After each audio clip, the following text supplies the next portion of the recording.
السلام عليكم يا حلوين، ازيكم؟ عاملين ايه؟ يا رب تكونوا بخير. ان شاء الله النهارده هعمل معاكم الوصفه اللي حيرت البنات وقلبت الدنيا خالص على اليوتيوب. هنعمل مع بعض الخميره، ماسك الخميره للشعر او الوصفه بتاعه الخميره. هنجربها وهنعملها مع بعض كده بكل مصداقيه. هجربها على شعر ملك. لازم تبقي غاسله الشعر. الخميره طبعا ليها فوائد كتير مغذيه جدا للشعر، وممكن تستخدميها. الماسك دوت هتعمليه مره كل اسبوع، وان شاء الله نتيجته بتظهر معاكي من اول مره. هتشوفوا في الفيديو، كملي الفيديو معايا للاخر عشان تشوفي النتيجه. الشعر طبعا انت بتبقي غسلاه، مش حاطاله اي ماده دهنيه علشان يستفيد باكبر قدر يعني من الحاجه اللي انت هتحطيها عليه. تعالوا كده نشوف هنعمل ايه مع الخميره علشان نحطها على الشعر. اول حاجه كده هتكون معانا هي الخميره الفوريه، اي نوع يعني عادي، مش هربطك بنوع معين. للشعر ملك كده عشان هو قصير هنستعمل الكيس كله. لو شعرك اكبر طبعا الكميه هتتضاعف.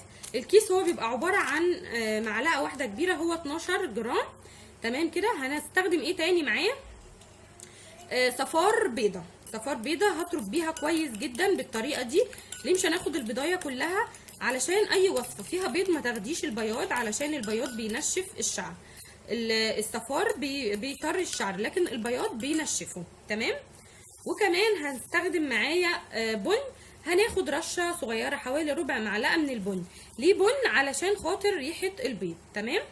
واي نوع زيت عندك، زيت زيتون، زيت جوز الهند، اي نوع زيت. انا هستخدم زيت فاتيكا الموجود حاليا يعني، بس بيبقى من الافضل انه لا يبقى زيت زيتون، لا يبقى زيت جوز هند. تمام كده. فانا هستعمل ده عشان ده المتوفر ايه حاليا. تمام. هفتح كيس الخميره وهفضيه على البيض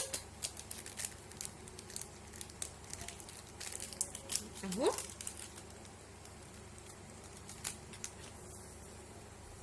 هدوبه كويس قوي قوي مع البيض كده. عايزه يبقى في الاخر قوام كريمي معايا. تمام. احط حوالي معلقتين كبار كده من الزيت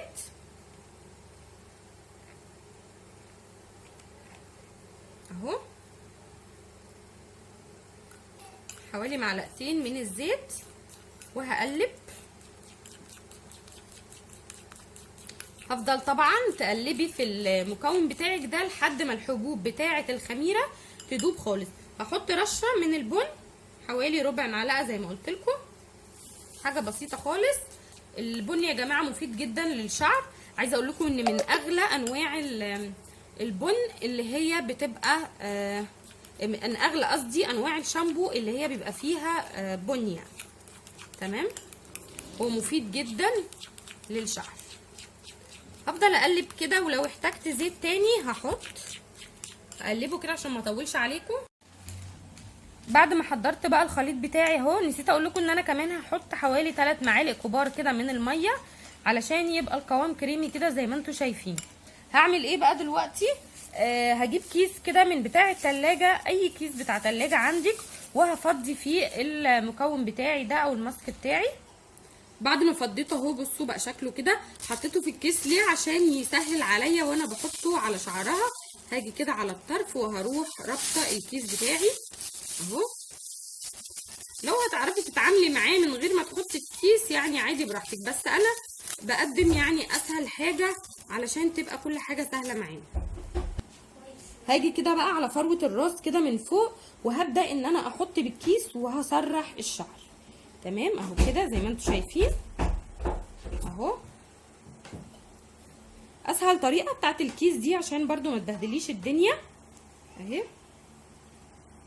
انا اكتشفت على فكره دلوقتي ان ملك مسكت ازازه الزيت وحطت شويه على شعرها من قدام، بس الشعر من ورا بصوا. عايزه اوريكم معلهوش اي حاجه خالص اهو. هفضل احط كده في ارضيه شعرها بالطريقه دي، وبعد كده هبدا ان انا اسرحه اهو اهو كده. يا ريت ما تنسونيش في اللايك والشير، وخليكي معايا لغايه اخر الفيديو علشان تشوفي النتيجه معانا عامله ازاي. هتحطي حاجه على ظهرها عشان برضو ما تبهدلهاش وانتي بتعملي الوصفه دي اهو.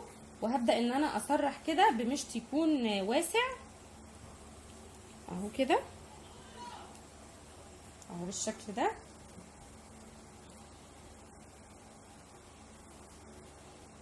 عايزه اقول لكم ان البيض كمان مفيد جدا للشعر، وكمان البن.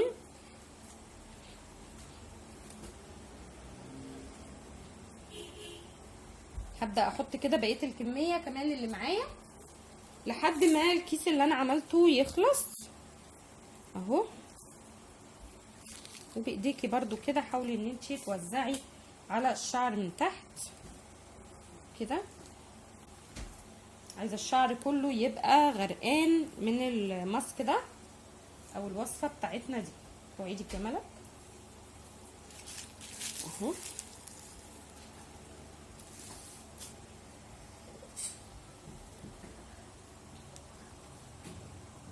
هتلاقيه لبك معاكي شويه كده بس عشان البيض اللي فيه ماشي. وحلوه جدا على فكره الوصفه دي للناس اللي شعرها بيتساقط، كمان جميله. هي الخميره ما دابتش معايا كويس عشان انا بس كنت مستعجله. امسكي يا ملك دي كده عشان ما تبهدلكيش. اسرحه كده كويس واوريكم كده. خلاص اهو بعد ما فردت الشعر كده كويس اهو. بصوا هتسيبي الشعر مفرود كده عشان احنا طبعا عايزينه في النهايه ان هو يبقى مفرود. هنسيبه مفرود كده لمده ساعتين اهو. وبعد كده هنغسله. على فكره ريحه البن اللي احنا حطيناه هتقضي على ريحه البيض خالص، مش هتلاقي ريحه زفاره. هسيبها كده لمده ساعتين وارجع لكم بعد ما اغسله ان شاء الله. خلاص اهو بعد ما غسلت الشعر عايزه اقول لكم ان انا لبستها بونيه عشان هي ما استحملتش ان هي تقعد كده وشعرها مفرود، فلبستها بونيه علشان خاطر تقعد. بس ما ربطتش الشعر بتوكه ولا حاجه. بس عايزه اقول لكم والله العظيم نتيجه بجد جميله جدا. كفايه بس اللمعه اللي هي في الشعر اللي انتوا شايفينها دي، بجد لمعه حلوه وخلى الشعر خصله الشعر طريه كده وخلى فيها حيويه، بقى جميل جدا والله زي ما انتوا شايفين. حاجه جميله جدا. طبعا هنكرره الماسك ده او التجربه دي هجربها تاني، هتبقى مره كل اسبوع. جربيه بجد ومش هتندمي. طرى الشعرايه زي ما انت شايفه واداها لمعه حلوه جدا. وعلى فكره الوصفه دي حلوه جدا للناس اللي عندها تساقط واللي عندها فراغات في الشعر، بينبت كمان الشعر وبيخليه حلو جدا. بس كده ده كانت نهايه الفيديو بتاعنا. استنوني في فيديو جديد ان شاء الله وحلقه جديده، وما تنسونيش في اللايك والشير.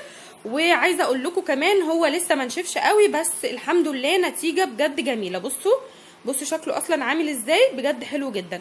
استنوني بقى في فيديو جديد والسلام عليكم ورحمه الله.